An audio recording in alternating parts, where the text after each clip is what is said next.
알려드립니다. 첫 번째, 전화 참여 02-325-8200번으로 전화하셔서 궁금하신 종목과 매수가, 비중을 말씀해주세요. 두 번째, 게시판 참여 토마토TV 홈페이지 tv.itomato.com으로 들어오셔서 아자아자 게시판에 글을 남겨주세요. 세 번째, 증권통 TV 참여 모바일 어플리케이션 증권통을 다운받아 증권통 TV에 들어가서 아자아자란에 글을 남겨주세요. 세상에서 가장 친절한 주식 상담, 진짜 쉬운 진단, 여러분의 많은 참여 바랍니다. 네, 오후 4시부터 5시까지 여러분의 종목들 상세하게 살펴드리는 코너입니다. 자, 진짜 쉬운 진단, 지금부터 여러분 종목 진단을 해볼게요. 첫 번째 종목부터 가볼 텐데 전화부터 연결을 해보겠습니다. 자, 전장님 안녕하세요. 네, 안녕하세요. 네, 반갑습니다. 네. 네, 어떤 종목 고민하실까요? 네, 두산 PSL요. 두산 퓨얼셀이요. 두산 PSL. 네, 매수가 비중은요? 네, 5480원에요. 예. 10%요. 5480원에 10%요. 네네. 매수하신 지는 혹시 얼마나 되셨을까요? 거반, 9월, 이게 예. 5월달인가? 6월달. 매수하신 지 제법 되셨죠? 네네. 네, 사실 지난해 매수하신 가격 요 5만 원 요 수준에서 계속 움직였습니다. 네네, 맞아요. 그렇죠. 그러다가 갑작스럽게 시장도 내려가면서 3만 원대 네. 초반까지 훅 떨어지더니 네. 다시 한번 좀 올라오긴 했습니다만 아직 4만 원대 초반이네요. 네. 예, 그래서 5만 원 갈 수 있을까 이런 궁금증이시죠? 네네. 네. 자, 뭐 추가적으로 더 궁금한 점 있으실까요? 아니요, 그것만 좀 이제, 시간은 좀 있으니까 기다릴 수 있으니까. 네. 예. 알겠습니다. 일단 네. 매수가까지 갈 수만 있다면 기다릴 수는 있다라는 의견이시고, 자, 네네. 그러면 5만 원대까지 과연 도달할 수 있을지 살펴볼게요. 네, 감사합니다. 예. 자, 그러면 이재필 전문가와 함께 두산 퓨얼셀 살펴보겠습니다.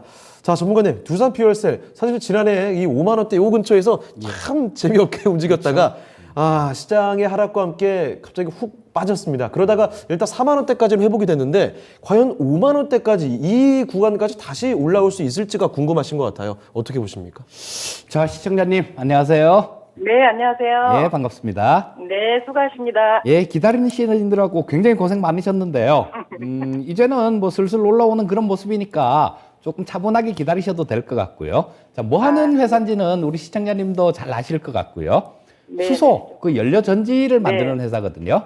근데 이 연료 전지도 여러 종류가 있어요. 뭐 자동차에 쓰는 건 주로 쓰는 거는 PM 방식이라 그래서 그 멤브레인 막으로 전해질 막을 형성을 해서 그걸로 수소하고 산소하고 반응시켜 갖고 전기를 만드는 거고 이 두산 퓨얼셀 같은 경우는 그 자동차에 들어가는 거 말고 좀 큰 거를 주로 하거든요. 이게 2014년도였던가 미국 회사를 하나를 좀 그 연료전지 원천 기술을 가진 회사 그거를 두산그룹 쪽에서 인수를 해서 만든 게 이 두산 퓨얼셀인데요. 자, 그러다 보니까 이 발전 관련되는 발전용 연료전지에 굉장히 좀 특화가 돼 있는 그런 기업이에요. 그리고 이 발전용은 그런 쪽이 효율이 굉장히 잘 나오는 거를 개발을 했다라는 얘기가 들리는데 그 고체 산화물 방식이라는 게 있습니다. 요거는 자동차에 들어가는 PM 방식하고는 조금 틀린데 뭐 온도가 뭐 한 600도, 700도 이렇게 올라가야 되기 때문에 자동차에 들어가는 PM 방식 자동차에는 그런 건 못 쓰고요. 근데 이 발전용으로는 쓸 수 있어요. 그리고 지금 이 수소라는 게 유럽이 만약에 지금 독일이나 뭐 이쪽이 이 수소 연료전지나 이런 것들이 좀 많으면 러시아한테 저렇게 애먹질 않을 거예요.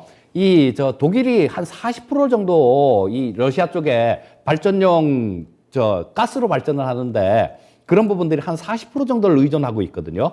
그러니까 러시아가 저렇게 기고만장한 거예요. 지금 뭐 한다는 얘기가 지금은 또 그런 얘기를 하죠. 야, 유럽, 니들 가스 우리 결제할 때 우리 루블화로 받을 거야. 이런 얘기까지 하거든요. 이런 막말까지 하는데 정말로 꼴보기가 싫을 거예요. 아마 유럽 쪽에서는 보면. 그래서 이쪽을 좀 탈출하려는 그런 움직임들은 굉장히 강해질 수 있습니다. 그 한 예로 2030년까지 이 유럽 쪽에서는 유로존에서는 풍력 단지를 480기가와트 정도를 설치를 용약을 설치를 한다라고 그렇게 발표를 했는데요. 이 원전 480개 분량이거든요. 그런데 이거를 이렇게 많이 설치를 하는 이유가 뭐 거기서 전기를 만들려고 하는 거겠죠. 그런데 여기서는 풍력이나 뭐 이런 자연적 이 신재생 에너지 같은 경우는 바람이 세게 불 때도 있잖아요.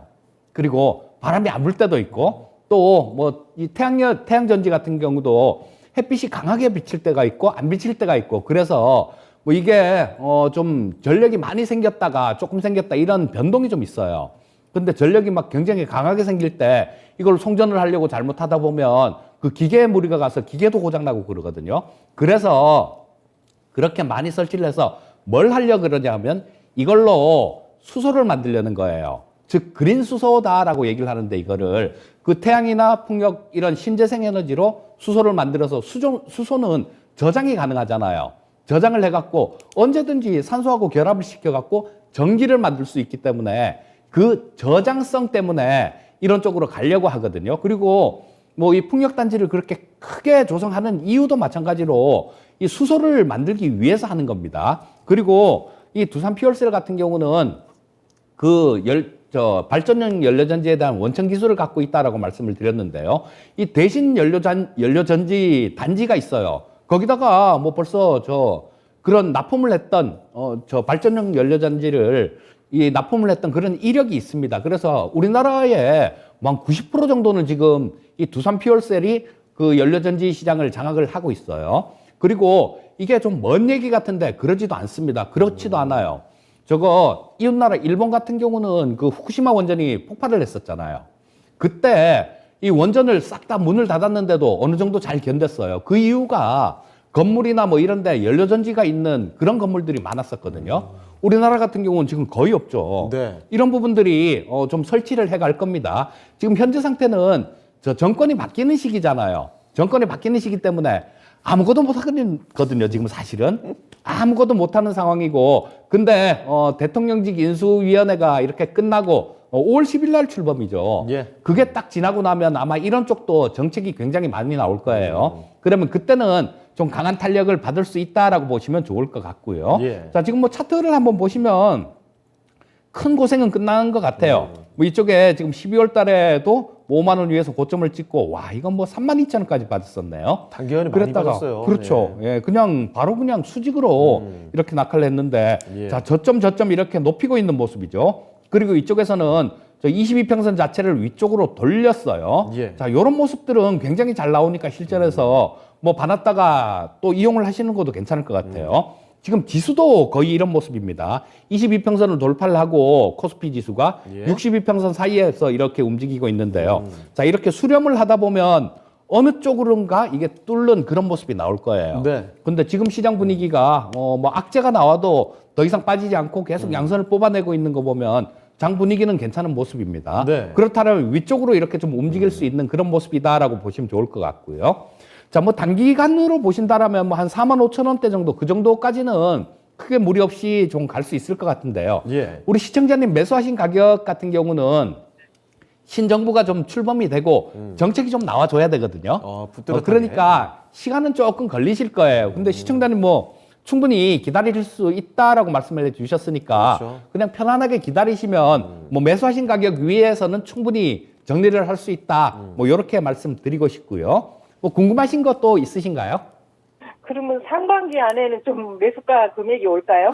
5월 10일 날 출범하는데 출범하고 아, 나면 조금 시간이 걸리지 않을까요? 조금 시간이 더 올 안에는 올까지는 봐야 될 것 같아요. 그렇죠. 그렇게 보시면 될 것 네. 같습니다. 아, 예. 감사합니다. 아우, 감사합니다. 예, 감사합니다. 네, 수고하세요. 자, 전자님 일단은 그 매수가 이상까지 갈 수 있을 거라라는 희망적인 얘기를 좀 말씀을 해주셨습니다. 아무래도 조금만 더 참고 기다리셨다가 수익 보고 나오시길 바랍니다. 네, 감사합니다. 네.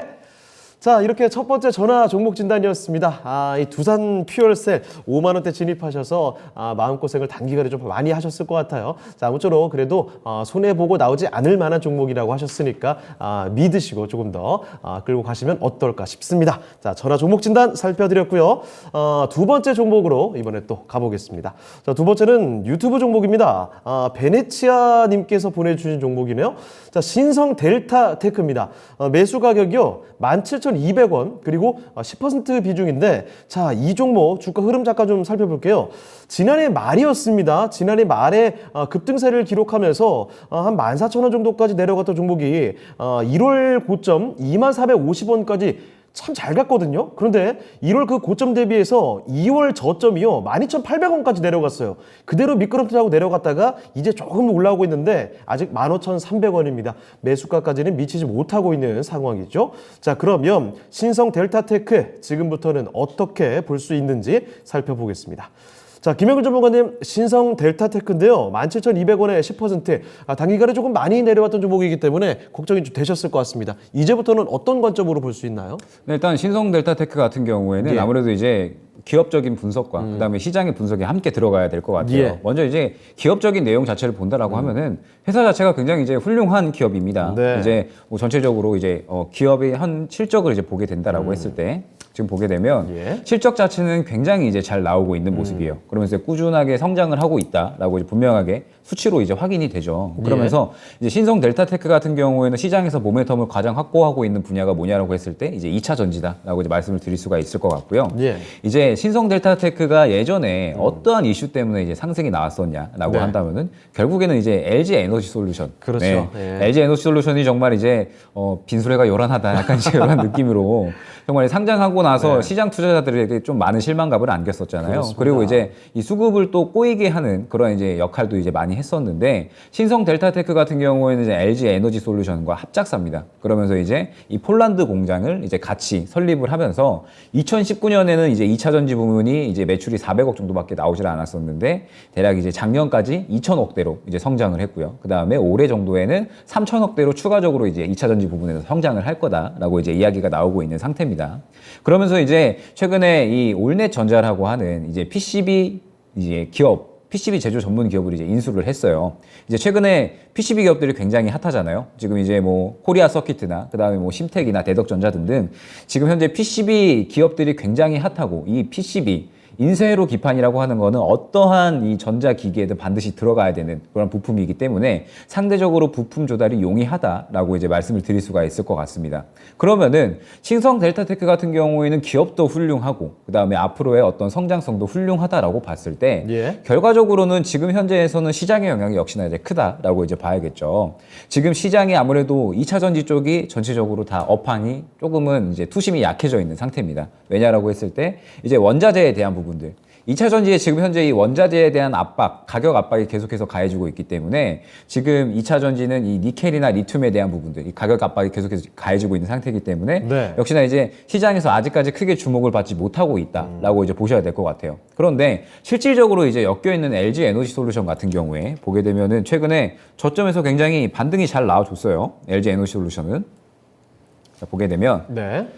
계속해서 이제 언제까지 떨어지느냐라고 이제 이야기가 나오다가 최근에 기관들이 계속해서 매수를 진행을 해주고 있고 그러면서 이제 저점에서 크게 반등이 나오고 있는 상태입니다. 그러면서 최근에 이제 미국 쪽에 대략 한 6조 5천억 정도를 들여서 이제 배터리 부분에 대해서 투자를 공격적으로 굉장히 이제 확대를 하고 있는 상태고요. 예. 그럼 마찬가지로 신성 델타테크 같은 경우에도 지금 현재 이 LG 에너지 솔루션에 대한 이 하락분 그리고 지금 현재 시장에서 2차 전지에 대한 어떤 투심이 악화된 부분들은 이미 반영을 다 했다라고 예. 이제 저는 판단이 됩니다. 그러면서 올해 이미 실적의 성장성 부분이 상당히 이제 기대가 되는 기업인 만큼 네. 완벽하게 어느 정도 바닥을 잡았다라고도 이제 판단이 되는 구간이기도 해요. 때문에 지금 현재 상태에서 단기적인 전략을 제시를 해드린다라고 하면 네. 지금 이제 어느 정도 바닥을 잡았다라고 이제 분명하게 말씀을 드렸죠. 때문에 이제 지금 현재 구간에서 반등은 분명하게 나와줄 것이다라고 기대를 해봐도 좋을 것 같습니다. 네. 최근에 이제 시장이 어느 정도 반등세를 잘 잡아주고 있고 지금 현재 2차 전지 관련주들도 잘 상승이 나와주고 있기 때문에 신성 델타테크 같은 경우에는 뭐 기업도 굉장히 훌륭하니까 무난하게 반등이 잘 나와줄 거다라고 보고 있고 네. 현재가가 15,300원으로 마감이 됐습니다. 그런데 지금 시청자분께서 매수한 가격이 17,000원대죠. 그렇죠. 그러면 지금 현재 가격은 충분히 추가 매수 또한 고려할 만하다라고 저는 말씀을 드릴 수가 있을 것 같습니다. 네. 추가 매수 단가는 대략 15,000원에서 14,000원 사이 15,000원에서 14,000원 사이에 이 바닥을 찍어준 구간에 네. 추가로 비중을 좀 더 잡아주신다라고 하시면은 단기적으로 현재 시장 반등에 맞추어서 대략 한 17,000원대까지는 예. 무난하게 반등이 나올 수 있지 않을까라고 저는 판단을 하고 있습니다. 네. 다만 이제 그 이상을 본다라고 하면은 지금 현재 2차 전지 업황이 이제 투심이 많이 약해져 있기는 하지만 분명하게 우리나라에서 반드시 성장이 될 수밖에 없는 산업이죠. 네. 때문에 이번 올해에는 반드시 한 차례는 이제 주목받을 만한 그러한 시기가 온다라고 이제 보고 있습니다. 때문에 신성 델타테크를 이제 어느 정도 장기적인 관점으로 본다라고 하시면 이제 현 구간에서 어느 정도 평단가를 낮춰 놓으시고 장기적인 관점으로 충분히 2만 원 이상까지도 노릴 수 있는 그런 이제 훌륭한 호실적과 성장성을 갖고 있는 그러한 기업이다라고 이제 판단이 됩니다. 네. 자, 신성 델타테크 살펴드렸습니다. 17,200원에 매수하셨다가 최근에 좀 많이 힘드셨을 것 같은데 그 가격까지는 충분히 도달할 수 있을 것 같네요. 자, 이 정도면은 추가 매수도 가능하다라는 관점도 말씀을 해주셨거든요. 자, 그 가격대는 14,000원에서 15,000원대 요 사이 정도까지 오게 되면은 추가 매수도 일부 가능할 것 같고 그 이후에 17,000원대 그러니까 이 매수하신 가격 정도까지는 도달 가능하다고 했으니까 이 점도 기억을 해주시길 바랍니다. 자, 베네치아님께서 보내주신 신성 델타테크 살펴드렸으니까요. 손해보지 말고 나오시길 바랍니다. 자, 그러면 또 다음 종목 가볼게요. 이번에 살펴볼 종목은 유튜브입니다. 라라님께서 보내주신 종목이네요. 자, 이 종목 LX 하우시스 살펴보겠습니다. 62,800원에 20% 비중인데 최근에 대선 전후로 해서 사실 기대감을 참 많이 갖게 되는 쪽이 건설과 또 건자재 관련된 종목군이죠. LX 하우시스도 그렇게 볼 수 있을 텐데 이 종목이요. 그런데 지난해 높았을 때 주가가 11만 원대에 있었던 종목이거든요. 자, 그런데 얼마 전 2월 달에 있었던 저점이 57,700원까지 정말 많이 내려갔던 종목입니다. 자, 그 뒤로 이제 조금씩 올라오고 있는 모습인데요. 현재는 6만 원대 초반에서 아주 횡보하는 모습 나타나고 있습니다. 자, LX 하우시스 매수 가격도 지금 보니까 최근에 매수하신 게 아닌가 싶어요. 자, 그러면 이제부터는 어느 정도까지 목표 지점을 볼 수 있을런지 대응 전략 살펴보겠습니다. 자, 이재필 전문가님, LX 하우시스입니다. 62,800원에 20% 고생 많이 했는데 이제 좀 빛을 볼까요? 빛을 볼 수 있을 것 같은데요. 네. 자, 지금 이 건자재 쪽이 또 안 움직일 땐 되게 안 움직이고 되게 못난이 짓을 하다가도 움직이기 시작하면 굉장히 잘 움직이거든요. 예. 이 건자재 쪽이 가장 좀 세게 엄청나게 투기적으로 움직였던 때는 그때 2014년, 15년 이때 상당히 좀 투기적으로 움직였었는데요. 예. 그때 대림 비엔코 같은 거는 10배씩 그렇게 올랐었거든요. 10배씩 그렇게 올라오고. 예. 잠깐 보고 넘어가 볼까요? 자, 보면 월봉, 대림 비엔코 월봉인데 이쪽이 1,700원대, 20배가 올랐었네요. 1,500원대니까 3만 원을 찍었으니까 이때 15년도에 3만 원을 네. 찍었으니까 한 20배 정도가 올랐네요. 자, 이것도 마찬가지로 LX 하우시스도 마찬가지 이때 굉장히 좋았을 겁니다. 예. 요건 조금 선도하는 그런 기업이다 보니까 조금 먼저 움직였죠. 자, 2013년, 14년도에 굉장히 강하게 움직였었는데 이때도 얘도 마찬가지 한 6만 원대, 7만 원대 그쯤에서 22만 원대까지 그냥 수직으로 올라가는 그런 모습이었어요. 예. 자, 지금 거의 보면 이 건자재 쪽 같은 경우는 한 정권에 한 번 정도는 좀 움직여줘요. 네. 한 정권에 한 번 정도는 움직여주고 작지만 이때도 마찬가지 좀 이렇게 이때 워낙 큰 게 있어서 앞에 워낙 네. 큰 게 있어서 지금 이 움직임이 좀 작아 보이는데요. 이게 워낙 큰 움직임이 있었기 때문에 예.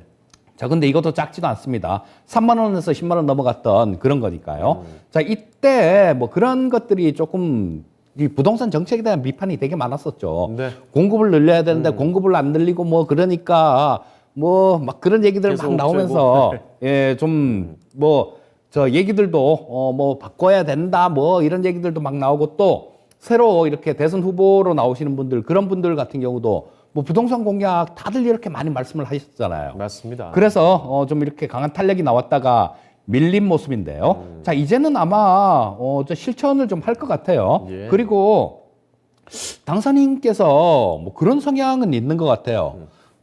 한다 이런 거는 네. 진짜 하는 것 같아요. 밀어붙이는 예, 그런 거 좀 있는 것 예. 같아요. 보면 적어도 마찬가지로 청와대에서 나오는 거 네. 그거도 용산시대 그냥 하겠다고. 우리 생각하기에는 예. 당선돼 갖고 그냥 하면 될 것 같은데 왜 시끄럽게 하지 그런 생각도 하는데 일부 한 가지 측면에서는 또 네. 하려고 하긴 하는구나 뭐든 간 이런 생각도 할 수 있단 말이에요. 예. 그러니까 이쪽 지금 당선인께서 공약하신 게 250만 호를 짓는다 그랬죠. 그렇죠. 250만 호를 짓는다라고 얘기를 했는데 그렇게 되면 뭐 주방 가구들하고 뭐 이런 것들 엄청나게 지금 많이 들어갈 겁니다. 그런데 또 뭐 이런 것들도 업체들도 되게 많으니까요. 뭐 이렇게 나눠서 골고루 나눠서 이렇게 되겠지만 이 LX하우시스 같은 경우는 가장 좀 그 선두권에 있는 그런 업체다라고 볼 수 있습니다. 그리고 지금 건자재 업종들이 대부분이 적자예요. 대부분 적자라서 조금 들어가기가 조금 그런 것들이 있는데 이 LX하우시스 같은 경우는 실적도 되게 좀 잘 나오고 있습니다. 지금 현재 뭐 시가총액이 한 5,400억 정도밖에 안 되는데요. 작년에도 영업이익 기준으로 한 690억 정도 그 정도가 났으니까 근데 이게 계속 이 정체 상태예요. 네. 이 매출은 조금 늘어나는 그런 모습이 있는데 이 영업이익이라든가 이런 것들은 계속 옆으로 이렇게 정체 상태에 있는데 네. 자, 이런 것들이 만약에 증가되는 모습이 나온다라면 주가는 좀 탄력 있는 그런 모습으로 변할 수 있을 겁니다. 그 증가되는 모습들은 이 250만 호 집을 짓는 과정에서 그 증가되는 모습은 나올 거예요. 예. 자, 그래서 일단 뭐 그냥 현재 상태에서는 차분하게 좀 보유를 하시면 좋을 것 같고요. 네. 자, 지금 제가 여기 틀어놓은 게 월봉인데 일봉을 보면서 말씀을 드리겠습니다. 네. 자, 기술적으로 보시면요. 저 이동평균선이 지금 한쪽으로 다 이렇게 수렴이 되려고 하죠. 네. 자, 22평선은 위로 올라가고 있고, 62평선은 옆으로 횡보하고 있고, 네. 122평선은 아래로 내려오고 있고, 주가는 그 중간에 답답하게 이렇게 끼어 있는 모습인데요. 예. 이것도 마찬가지로 옆으로 이렇게 하다 보면 언젠가는 어디론가는 움직이겠죠. 위쪽이든 아래쪽이든. 그런데 이 이평선의 성격 중에 하나는 그런 것도 있어요.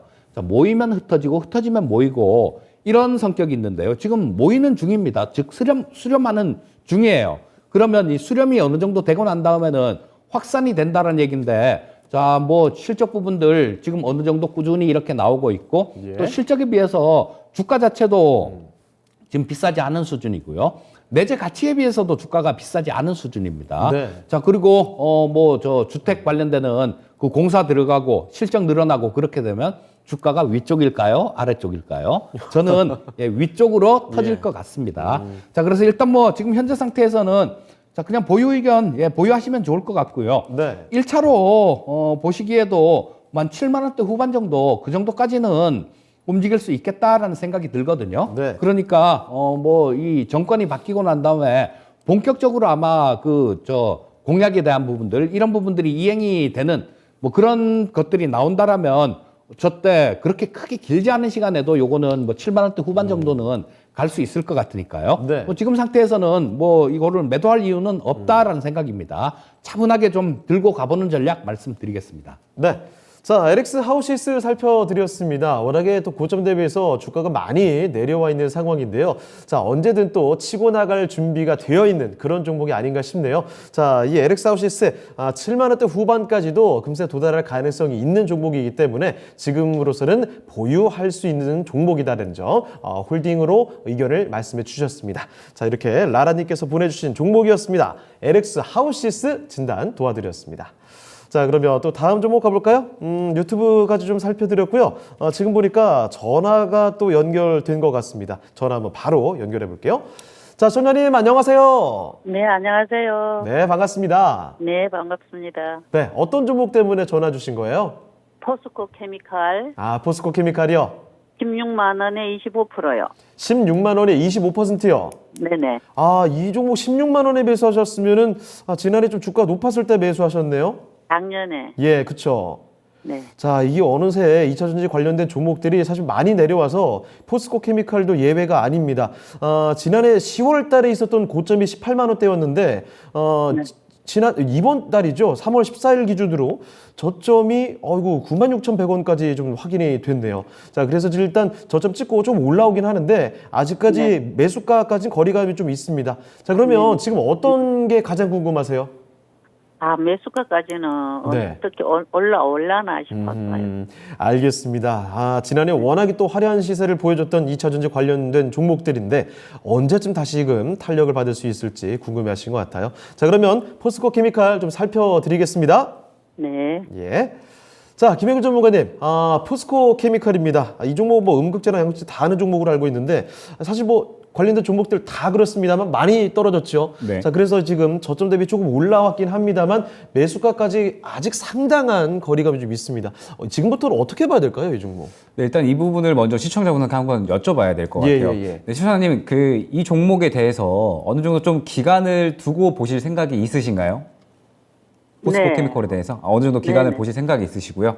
네, 자, 그러면 연말까지 가도 괜찮다고 생각합니다. 네네, 그러면은 제가 이 종목에 대해서 한번 이제 좀 설명을 드려보도록 할게요.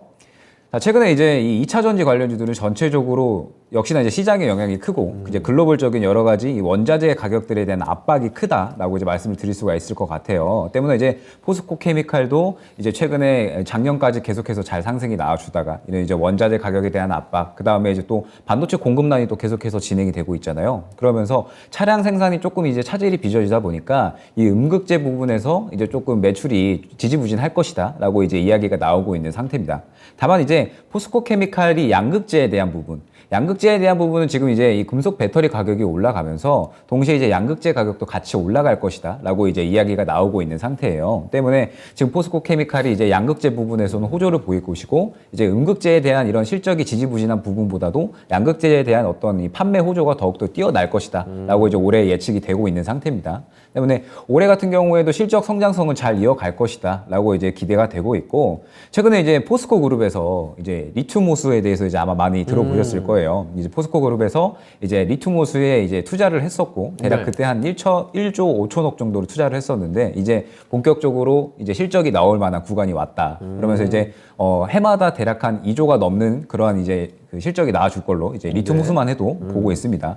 다만 이제 이 리튬호수에서 분명하게 어느 정도 이 원자재 공급이 또 이제 활발하게 이루어질 수 있다라는 거죠. 상대적으로 용이하게. 때문에 포스코 케미칼 같은 경우에는 지금 이 원자재에 대한 부분의 압박도 상대적으로 조금 이제 약해졌고요. 그 다음에 지금 현재 양극재에 대한 부분도 이제 충분히 긍정적으로 이제 시장에서 받아들여지고 있는 상태에서 지금 양극재에 대한 부분이 계속해서 이제 판매 호조를 이어갈 것으로 판단이 되다 보니까 예. 이제 회사 자체에서도 새롭게 투자를 좀 강하게 진행을 하고 있는 상태예요. 그러면서 이제 이번에 아르헨티나에서 새롭게 이 양극재 생산 공장을 또 신설을 하면서 네. 이제 아르헨티나와 이제 새롭게 이제 협업을 한다라고 이야기까지 나오고 있는 상태입니다.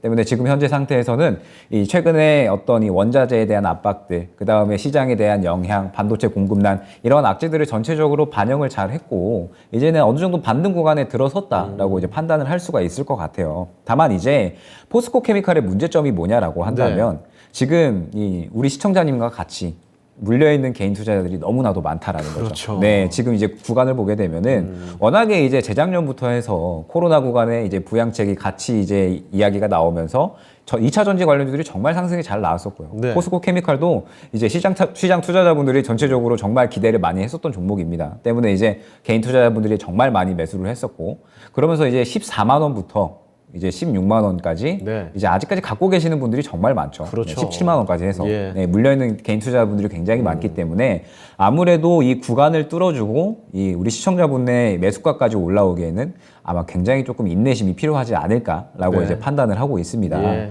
때문에 지금 상태에서 어느 정도 전략을 짠다라고 한다면 일단은 1차적으로 지금 구간에서 자리를 잡는 게 중요하다라고 예. 이제 말씀을 드릴 수가 있을 것 같아요. 최근에 이제 반등이 어느 정도 나오고 나서 지금 이제 어느 정도 원자재 가격에 대한 압박을 좀 벗어 던지고 다시 예. 한번 반등이 나오고 있는 구간인데 12만 원대가 이제 이 원자재 가격에 대한 압박이 조금 들어오기 전이었거든요. 때문에 이 구간에서 다시 자리를 잡는다라고 한다면은 이제 성장성에 대한 어떤 시장이 이제 다시 한번 주목을 할 것이다 라고 하면서 다시 이제 14만 원, 15만 원대까지 개인 투자자들이 많이 물려있는 구간까지 상승이 나올 수 있는 어떤 모멘텀을 확보를 할 수 있다라고 볼 수가 있을 것 같아요. 예. 때문에 이제 12만 원대에서 본격적으로 다시 한번 자리를 잘 잡아주는지 이 부분을 좀 이제 주요하게 볼 필요가 있을 것 같고요. 예. 그러면서 이제 2차 전지에 대한 업황은 제가 아까도 말씀을 드렸지만 반드시 올해 시장에서 한 번은 이슈가 될 것이다 라고 이제 보고 있습니다. 네. 지금 원자재에 대한 부분은 이미 이제 최고치를 찍고 이제 어느 정도 조정이 나오고 있는 상태이기 때문에 그리고 지금 전체적인 모든 기업들이 지금 원자재에 대한 압박을 피하기 위해서 대체재를 계속해서 찾고 있는 상황이죠. 네. 때문에 지금 상태에서는 분명하게 2차 전지에 대한 업황은 분명하게 반등이 나올 것이다 라고 이제 보고 있고 그럼 포스코 케미칼 같은 경우에는 단기적으로 14만 원 정도까지는 이제 1차적으로 반등이 유효하다라고 예. 이제 보고 있습니다. 다만 문제점은 뭐냐라고 했을 때 아까 말씀드렸듯이 매물대가 굉장히 강하게 형성이 그렇죠. 되어 있는 구간이다라는 점 때문에 이 14만 원 구간을 바로 뚫어준다라기보다는 이제 상승이 나왔다가 조정이 다시 한번 나올 확률이 큽니다. 예. 때문에 지금 이제 시청자님께서 지금 비중이 그렇게 적게 들어가신 건 아니에요. 맞아요. 이제 25%시기 때문에 지금 현재 전략을 조금 이제 정한다라고 하면 14만 원 구간까지 이제 반등이 나온다라고 했을 때 어느 정도의 비중은 축소를 해주시는 게 어떨까? 그러면서 분명하게 14만 원 구간에서 꺾이는 구간에 다시 한번 매수 구간은 분명하게 나와줄 겁니다. 예. 때문에 14만 원 구간에서 일정 정도 비중을 조금 줄여주시고 네. 그 구간 동안에 다시 한번 아름다운 매수할 만한 그러한 적기가 올 때까지 예. 이제 다른 종목으로 조금 이제 수익을 챙겨 놓으시다가 이제 다시 한번 예를 들어서 이제 13만 원대에서 네. 자리를 잡는다라고 하면은 그때 오히려 이제 시장에서 2차 전지 업황을 보고 추가 매수를 노릴 수 있는 구간이 올 것이다라는 거죠. 예. 때문에 다시 한번 결론적으로 이제 정리를 해드리면 예. 12만 원 자리에서 이제 자리를 잡는 게 중요하고요. 네. 반등은 14만 원까지는 이제 무난하게 나올 수 있을 것으로 보입니다. 다만 14만 원의 매물대가 굉장히 좀 두텁게 있기 때문에 그 구간에서 어느 정도의 비중을 조금은 정리를 해서 다른 종목으로 수익을 챙겨 놓다가 이제 본격적으로 2차 전지 업황은 반드시 붐이 다시 일게 돼 있습니다. 네. 그 붐이 일게 되는 그 시점에 그 포스코 케미칼을 다시 한번 추가 매수를 어느 정도 고려를 해서 수익 매도를 다시 한번 노리는 쪽으로 그렇게 진행을 해주시면은 무난하게 어렵지 않게 정리가 될 수 있을 거라 판단이 됩니다. 네. 자, 시청자님, 포스코 케미칼 괜찮습니다. 다시 한번 기회가 있겠지만 이 종목 그냥 마냥 보유하지 마시고요. 일단은요, 14만 원 정도까지는 단기적으로 올라갈 것 같아요. 14만 원대는 그때는 비중을 좀 줄이시고요. 그 이후에 다시 한번 뭐 13만 원대 정도 주가가 좀 내려왔을 때 새로 한번 그때 비중을 늘리는 타이밍을 새로 잡아보자 이런 말씀 해주셨습니다. 참고되셨죠? 네네. 네. 다음에 또 지켜보시다가 네, 궁금하시면 또 전화 주세요. 네. 네. 자, 이렇게 포스코 케미칼 살펴드렸습니다. 상세한 전략까지 잡아드렸습니다. 자, 그러면 저희 또 다음 종목을 가보겠습니다. 이번에는 유튜브 종목입니다. 찐따소님께서 보내주신 종목이네요. 닉네임이 인상적입니다. 자, 이 종목 대한항공입니다. 이 3만 원에 10%. 그런데요, 매수 타이밍이 역시 오늘이군요. 오늘 바로 매수하셨습니다. 종가가 3만 원이죠. 자, 일단 간단하게 1차, 2차 목표가 부탁드립니다. 딱 하셨는데 이 대한항공이 차트 보시면 바로 아시겠지만 이 3만 원 요 구간에서는 자꾸 맞고 내려가거든요. 여기서 어느 정도 목표 주가까지 갈 수 있을까? 리오프닝 관련해서도 참 많은 분들이 관심 두실 텐데 지금 알아보겠습니다. 자, 이재필 전문가님, 대한항공입니다. 오늘 매수하셨다고 하는데 매수 잘한 건지 궁금하고 1차, 2차 목표가 어디까지 볼 수 있을까요? 자, 목표가라면 1차라 함은 기술적으로 일단 봐드려야 될 것 같고요. 예. 자, 기술적으로 조금 저항받는 부분들 그 부분을 넘어가게 되면 기술적으로는 볼 수 있는 그런 방법들이 없으니까 예. 실적이 어느 정도 나올지를 좀 추정을 해서 말씀을 드려야 될 것 같은데요. 자, 이 대한항공은 굉장히 좀 그 코로나 때문에 많이 움츠려져 있을 때 예. 그때 장사를 참 잘했죠. 여객 의자들 뭐 그런 네. 것들을 떼내고 화물을 나르고 화물로 대신. 예. 그래서 장사를 굉장히 좀 대응을 굉장히 잘한 예. 그런 기업입니다. 뭐 그래서 실적 부분들도 굉장히 좀 많이 좋아진 것도 사실이고요. 예. 자, 지금 현재 그 유가가 좀 이게 좀 올라서 조금 고생을 시키고 있는데요. 그렇죠. 자, 이런 부분들은 그런 게 있죠. 유류 할증료라는 게 있습니다. 그래서 이런 유가가 많이 오르면 이런 부분들을 나중에 반영을 시켜요. 네. 그러니까 아마 2분기 정도부터는 그 유류 할증료를 반영시키지 않을까 싶은 생각이 드니까 뭐 거기에 따라서 수익성은 좀 좋아지는 개선되는 그런 모습이 나올 겁니다. 예. 그리고 또 마찬가지로 지금 우리나라 같은 경우는 오미크론 때문에 좀 아직까지는 뭐 이렇게 풀지는 않았는데요. 전 세계적으로 다 푸는 분위기죠. 그렇게 된다라면 이런 부분들도 여객 수요도 상당히 늘어나는 그런 부분들도 있을 거고요. 예. 그렇게 되면 실적 부분들은 오히려 뭐 예상치는 작년보다 조금 이렇게 올해가 적게 이렇게 예상치로 잡히는데요. 네. 오히려 더 좋아질 가능성도 있다라는 생각이거든요. 다만 변수 하나는 환율이죠. 자, 이 항공주들 같은 경우는 외화 부채가 많기 때문에 이 원달러 환율이 올라가면 즉 원화가 약세를 보이면 조금 실적 부분들이 줄어드는 부분들이 있으니까 네. 그런 부분들이 조금 신경은 쓰이기는 한데요. 어쨌거나 전체적인 틀로 봐서는 그 항공 수요가 늘어나는 것들 그리고 유가는 뭐 반영을 시키면 되는 거니까 이런 것들을 계산을 해본다라면 전년도보다는 실적이 늘어날 것 같습니다. 네. 자, 그래서 1차 목표가는 지금 여기 거래가 되게 좀 이렇게 많이 됐던 부분들 이런 부분들은 좀 저항선으로 작용을 하니까요. 자, 거래가 많이 됐던 부분들, 의미 있는 부분들은 여기. 예. 자, 이쯤이죠. 자, 그럼 이쯤 가격대가 한 34,000원대 정도, 그러니까 뭐 33,000원에서 35,000원 정도 사이 정도, 그 정도가 되니까요. 일단은 1차 목표가는 기술적으로 뭐 33,000원 약간 이상선, 그러니까 지금보다 한 10% 정도 플러스 나는 그 정도 구간을 1차 목표치로 잡으시면 될 거고요. 예. 자, 2차 목표치는 이거를 돌파를 한다라는 가정하에 일단 실적 부분들이 좋아지면 돌파를 할 수 있겠죠. 그런 가정하에 좀 말씀을 드릴 수 있을 텐데, 자, 지금 이 대한항공이 시가총액이 10조 정도 되는 그런 기업입니다. 네. 그런 기업인데, 지금 현재 상태보다 올해 예상되는 게 영업이익 기준이 뭐 한 1조 3천억 정도 되더라고요. 네. 근데 그거보다 늘어나는 그런 모습일 텐데, 자, 보수적으로 그 정도만 잡고요. 거기에서 한 10배 정도를 계산을 해보면 한 13조 정도가 나오죠. 네. 그럼 지금부터 한 30% 정도 상승 여력은 있다라는 얘기로 해석을 하셔야 될 거고요. 예. 자, 대략 그렇다면 지금보다 현재 3만 원 정도니까 대략 뭐 3만 9천 원 정도, 4만 원 약간 아래선 그 정도까지 그 정도를 2차 목표가로 설정을 해볼 수 있을 것 같습니다. 네. 자, 대한항공의 목표 주가까지도 살펴드렸습니다. 찐따 소님께서 보내주신 종목이죠. 대한항공 살펴드렸으니까요. 참고해 보시길 바랍니다. 자, 그러면 오늘 종목 진단은 이쯤에서 좀 마무리를 해보도록 할게요. 자, 그러면 지금부터는 내일장 전략 알아보겠습니다. 김영일 전문가께 먼저 여쭤볼게요. 전문가님, 내일장 전략 어떤 포인트로 접근하세요? 네, 일단 최근에 시장이 굉장히 좀 강한 힘을 보여주고 있죠. 예. 때문에 저는 계속해서 시장이 이제 완전히 바닥을 잡았다라고 이제 보고 있습니다. 이제 왜 그러냐라고 한다면 네. 3월 중순에 이제 FOMC가 있었고 그 전에 굉장히 우리 시장에 악재들이 많이 있었습니다. 예. 그런데 이제 그런 뭐 러시아 디폴트라든지 뭐 FOMC에 대한 부분들 그런 부분들을 정말 시장이 2,600포인트, 그러니까 코스피 2,600포인트 부근에서 굉장히 바닥을 잘 잡아줬기 때문에 예. 이제 지금 현재 나오는 악재들은 결과적으로는 그 큰 악재들의 약간 부수적인 부분들, 큰 악재들이 고점을 찍고 이제 조금 반등이 나오는 그러한 구간에 불과하거든요. 때문에 시장은 현재 투심이 굉장히 잘 살아있다라고 보고 있고 반등세는 계속해서 이어질 것이다라고 보고 있습니다. 예. 다만 이제 주의해야 할 점은 지금 이제 시장에서 또 빅스텝에 대한 부분이 계속해서 이야기가 나오고 있죠. 그렇죠. 지금 이제 5월 초에 FOMC가 예정이 되어 있고 이제 이번 이 5월 FOMC에서 빅스텝을 진행을 할 확률이 굉장히 크다라고 이제 시장이 이야기가 나오고 있습니다. 네. 그렇다라고 한다면은